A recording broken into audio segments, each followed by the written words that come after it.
ओम कृष्णाय गोविंदाय गोपीजनवल्लभाय पराय परमपुरुषाय परमात्मने परकर्म मंत्र यंत्र तंत्र औषध अस्त्र शस्त्राणि संहर संहर मृत्योर्मोचय मोचय।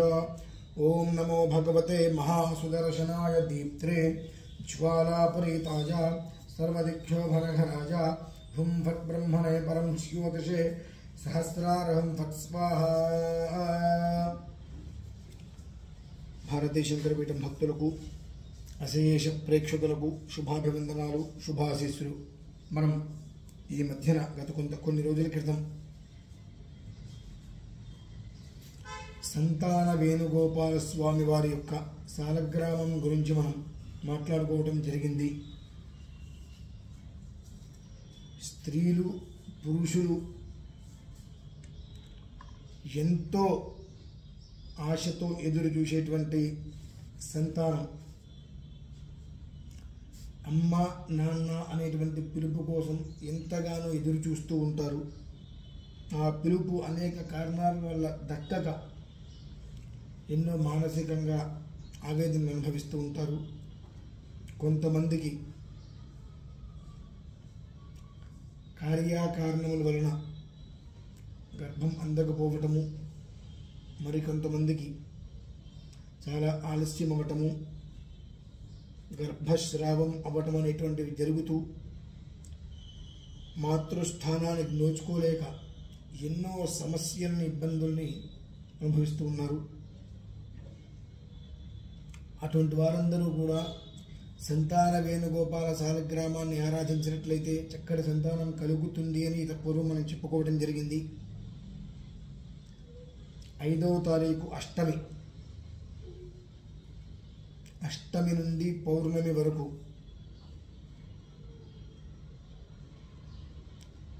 ఏ విధానంలో మనం చక్కగా చూడండి దగ్గరగా ఒకసారి సంతాన వేణుగోపాల సాలగ్రామం అంటారు।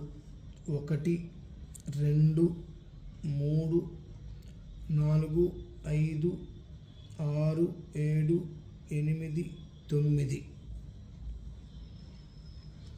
10 11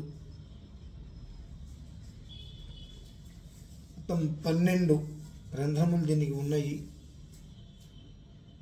జాగ్రత్తగా చూసినట్లయితే మనకు అర్థమవుతుంది। సంతాన వేణుగోపాల సాలగ్రామము అంటారు।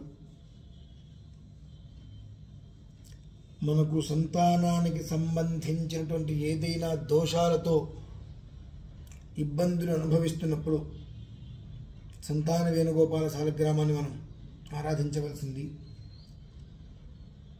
కొన్ని కారణాల రీత్యా కొన్ని రోజులు మాత్రమే యోగ సమన్వితమైనటువంటి పర్వదినములు వీటికి భీష్మాష్టమి నుంచి ద్వాదశి వరకు భీష్మ పంచకం అని అంటారు। అందులోని భీష్మ ఏకాదశి కూడా మనకు వస్తుంది। భీష్ముడు వసువులలో 8వ వాడు భీష్ముడు వారు, అలాగే అష్టమ గర్భవాసుడు శ్రీకృష్ణ పరమాత్మ। ఇలా కొన్ని విధానాలు అనుసరించి ఏ సమయంలో మనం సంతాన వేణుగోపాల స్వామి వారి యొక్క సాలగ్రామానికి ఆరాధన చేస్తే చక్కటి సంతానం అనేటువంటిది ఉత్పన్నమవుతుందో ఆయా సమయాలలో ఆయా విధానాలను అనుసరించి మనం చేయటం అనేటువంటిది చాలా శ్రేయస్కరము కనుక ఇది మామూలుగా ఉన్నటువంటి నిత్య దేవతార్చన। శంఖం చంద్రార్క దైవత్యం వారుణం చాధిదేవతం పృష్ఠే ప్రజాపతిస్తత్ర అగ్రే గంగా సరస్వతి త్రైలోక్యే యాని తీర్థాని వాసుదేవస్య చాజ్ఞయా శంఖే తిష్టంతి విప్రేంద్ర తస్మాత్ శంఖం ప్రపూజయేతు పాంచజన్యాయ విద్మహే విష్ణుప్రియాయ ధీమహి తన్న శంఖ ప్రచోదయాతు అని అంటారు। ఇది దక్షిణావృతం, మనకు చాలా అత్యంత అరుదుగా దక్షిణావృతంలో శంఖాలు దొరుకుతూ ఉంటాయి। శంఖంలో పోస్తే కానీ తీర్థం కాదు అని మన వారు పెద్దవారు అంటూ ఉంటారు। శంఖం చంద్రార్క దైవత్యం వారుణం చాధిదైవతం దీనికి చక్కటి శ్లోకంతో చెప్పబడినది। ఆ శంఖం తీసుకొని ఈ శంఖముతో 8 రకాల అష్టమూలికలు అంటారు. ఆ మూలికలతో వచ్చేటువంటి ఉదకముతో శ్రీకృష్ణ పరమాత్మ మూలమైనటువంటి సంతాన వేణుగోపాల శాలగ్రామమునకు అభిషేకం చేయడం జరుగుతుంది. ఇప్పుడు నేను అభిషేకం కాసేపాగా మేము చేస్తాము. ఇప్పుడు ఊరికి చూపిస్తున్నాను మీకు ఎలా జరుగుతుంది అనేటువంటిది. శంఖంలోకి అష్టమూలికల ఉదకం తీసుకొని స్వామివారి మీద అభిషేకం చేయడం జరుగుతూ ఉంటుంది. నిర్వీర్యశిథిల అంటారు. అంటే ఏంటంటే మనిషి ఇప్పుడున్నటువంటి వాతావరణంలో చాలా దగ్గరగా ఒంటికి అతుక్కునేటువంటి డ్రెస్సులు బట్టలు వేసుకోవటం వలన, జీన్స్ ప్యాంట్స్ అంటారు, అటువంటివన్నీ వేసుకోవటం వలన మనోజవసములు అని అంటారు.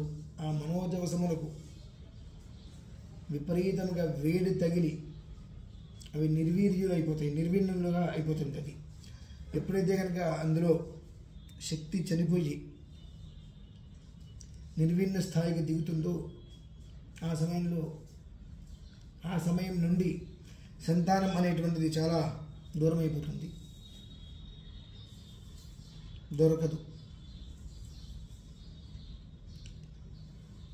ప్రధానంగా మనం ఒంటికి అతుక్కునేటువంటి టైట్గా ఉండేటువంటి బట్టలు వేసుకోవడం మానేయాలి. 2 స ఏతం చతురాత్రమపశ్యతు. ఈ మనోజవసం అనేటువంటి వాటిని పునః ఉత్తేజాన్ని తీసుకొచ్చేటువంటి ప్రతి దానికి, శరీరంలో ఉండేటువంటి ప్రతి అంగానికి ఒక్కొక్క మంత్రం చెప్పబడి ఉంటుంది. మరి దీనికి ఏం చెయ్యాలి అంటే ఇక్కడ మనం చేయవలసింది సంతాన వేణుగోపాల స్వామి వారి యొక్క శాలిగ్రామం కనుక సంతానానికై చేసేటువంటి మంత్రాలతో, ఆ ద్రవ్యాలతో ఈ శాలగ్రామానికి ఆరాధన చేసినట్లయితే ఉత్పత్తి అనేటువంటిది జరుగుతుంది. ఉత్పత్తి అనేటువంటిది అనేక కారణాల రీత్యా ఉంటుంది. అది శారీరకంగా ఉంటుంది, మానసికంగా ఉంటుంది, ఆర్థికంగా ఉంటుంది, కుటుంబికంగా ఉంటుంది, అన్ని రకాలుగానే ఉత్పత్తి అనేటువంటి దానికి మూలాధారంగా నిలుస్తుంది. కనుక తల్లితనముకై, తండ్రితనముకై తల్లడించేటువంటి ప్రతి ఒక్కరూ కూడా తప్పకుండా ఒక సంతాన వేణుగోపాల స్వామి వారి యొక్క శాలగ్రామానికి ఆరాధనలో ప్రత్యక్షంగా లేక పరోక్షంగా పాల్గొని ఆయన అనుగ్రహంతో సంతానం వృద్ధి చెంది చక్కటి పుత్రపౌత్రులతో సుఖముగా ఉండాలి అని చెప్పి మీ ముందుకు ఇంతకాలం తర్వాత ఈ యొక్క సంతాన వేణుగోపాల శాలగ్రామాన్ని అందరికీ ఒక్కసారి దర్శనం చేయిద్దాము, చూపిద్దాము అని చెప్పి మీ ముందుకు తీసుకురావడం జరిగింది. ఓం శ్రీ మహాగణాధిపతయే నమః. సర్వే జనాః సుఖినో భవంతు.